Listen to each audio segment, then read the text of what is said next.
Сәлем достар, қолжетімді заттан жасалған әрі өте дәмді крем жасағыңыз келсе, видеоны соңына дейін қараңыз. Тіпті бұл кремге сливкидің де қажет жоқ. Бар болғаны екі-ақ нәрсе керек. Ол сары май және сгущенка.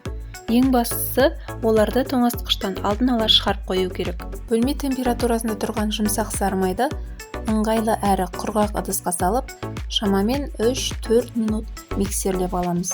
Содан кейін бөлме температурасында тұрған сгущенканы сары майдың үстіне аз-аздан сала отырып, миксерлей береміз.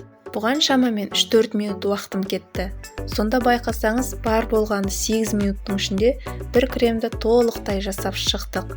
Мінекей көріп тұрғаныңыздай крем формасын ұстайтындай қою, ал дәмі өте керемет болып шықты.